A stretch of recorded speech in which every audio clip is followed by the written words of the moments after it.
Hello friends, कैसे हैं आप सब। उम्मीद करता हूँ खैरियत से।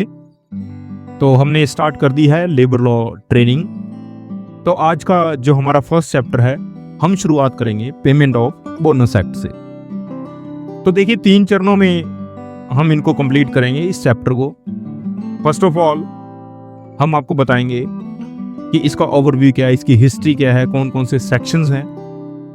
दूसरा फेज रहेगा प्रैक्टिकल का, कि आपको सैलरी से कैसे कैलकुलेट करना है। एक्सेल में हम सारे क्राइटेरिया फॉलो करेंगे। थर्ड फेज रहेगा कि आपको कौन कौन से रजिस्टर मेंटेन करने हैं। तो ये कंप्लीट प्रैक्टिकली अनुभव रहेगा आपके लिए पेमेंट ऑफ बोनस एक्ट। चलिए शुरू करते हैं। फर्स्ट ऑफ ऑल हमें ये देखना है कि बोनस शब्द की उत्पत्ति कैसे हुई है। बोनस शब्द की जो उत्पत्ति है वो लैटिन भाषा के बोनम से हुई है। बोनम का अर्थ होता है कुछ अच्छा, भलाई या लाभ। इसी शब्द से ही बोनस बना है, जिसका अर्थ है अतिरिक्त लाभ या अतिरिक्त भुगतान। तो ये तो था बोनस शब्द का मतलब, बोनस शब्द की उत्पत्ति कैसे हुई। अब हम शुरू करते हैं इसका इतिहास। बहुत ही ब्रीफ में मैं एक्सप्लेन करूंगा। भारत में जो बोनस की शुरुआत हुई थी वो 1917 के प्रथम विश्व युद्ध के दौरान हुई। उस समय युद्ध के कारण उद्योगों को, इंडस्ट्री को काफ़ी अधिक मुनाफा हुआ। तो उन्होंने अपने श्रमिकों को, अपने कारीगरों को 10 से 15% अतिरिक्त वेतन दिया गया, और जिसे वार बोनस कहा गया। युद्ध समाप्त होने के बाद उद्योगों की जो आर्थिक स्थिति थी वो काफ़ी कमज़ोर हो गई, जिससे उन्होंने बोनस देना बंद कर दिया। तो इसका परिणाम क्या हुआ, सभी कारीगरों में, श्रमिकों में, लेबर में एक असंतोष फैल गया और उन्होंने हड़तालें शुरू कर दी। तो ये था शुरुआत। अब इसके बाद क्या होता है, बात आती है 1924 की। 1924 में सरकार ने एक समिति का गठन किया, एक कमेटी का गठन किया। उस समिति का काम था इसमें इन्वेस्टिगेट करना और अपनी एक रिपोर्ट देनी।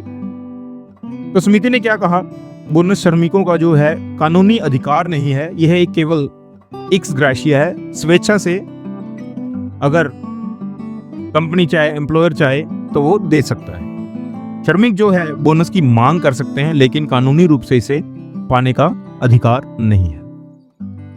चलिए आगे चलते हैं। अब सेकेंड वर्ल्ड वॉर के टाइम भी काफ़ी मुनाफा हुआ और उन्होंने अपने लेबर को, अपने एम्प्लॉयज़ को बोनस का भुगतान दिया। ये भी एम्प्लॉयर की इच्छा पे डिपेंड था, जो कि एक मैंडेटरी नहीं था, कंपलसरी नहीं था। अब आगे चलते हैं। बात आती है 1950 की। 1950 में मिल ऑनर्स एसोसिएशन बॉम्बे वर्सेस राष्ट्रीय मिल मजदूर संघ मामले में जो एक ट्रिब्यूनल कोर्ट है, लेबर अपेलेट ट्रिब्यूनल ने एक फुल बेंच फार्मूला दिया। इस फार्मूले में क्या था कि इस फार्मूले में कुछ खर्चे जो एम्प्लॉयर है वो माइनस करेगा। जब उसके पास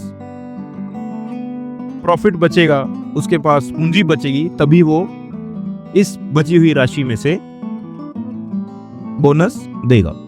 तो ये फार्मूला था। इसमें से क्या क्या चीजें सरकार ने कहा कि आप माइनस करेंगे, उसके बाद आप बोनस दे सकते हैं। जैसे डेप्रिसिएशन, रिहैबिलिटेशन के लिए एम्प्लॉयर के पास पूंजी पड़ी होनी चाहिए। अदा की गई जो पूंजी है उस पर 6% लाभ, और वर्किंग कैपिटल पर लाभ होना चाहिए, तभी वो बोनस अपने कर्मचारियों को देगा। चलिए अब आगे चलते हैं।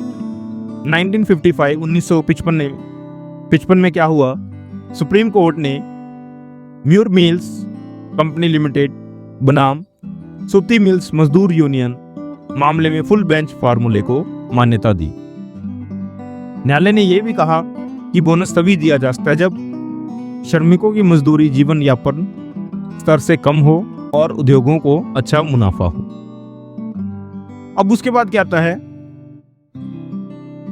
अब इसमें सुधार की मांग की श्रमिकों ने। फुल बेंच फार्मूले में पुनर्वास खर्च अधिक होने के कारण श्रमिकों को कम बोनस मिलता था, इससे वो असंतुष्ट थे।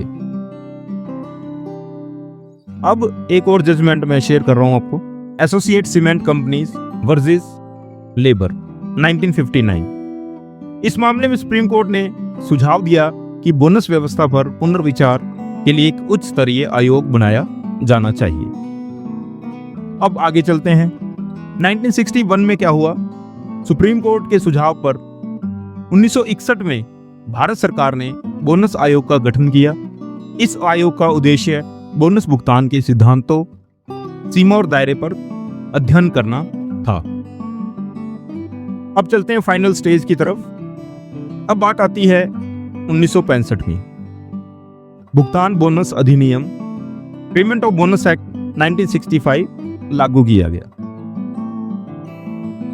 इसमें क्या है, बोनस देना जो है एम्प्लॉयर की एक जिम्मेदारी बन गई, कानूनी जिम्मेदारी बन गई। अब कर्मचारी का भी एक कानूनी अधिकार बन गया। तो इसमें ये डिसीजन लिया गया कि मिनिमम बोनस 8.33% रहेगा और मैक्सिमम बोनस 20% रहेगा। तो ये था सारा इतिहास बोनस का। अब हम आगे चरण में पढ़ेंगे कि इसके कौन कौन से सेक्शंस हैं और सेक्शन वाइज उसका क्या उद्देश्य है हर सेक्शन का। तो ये थी history payment of bonus act 1965।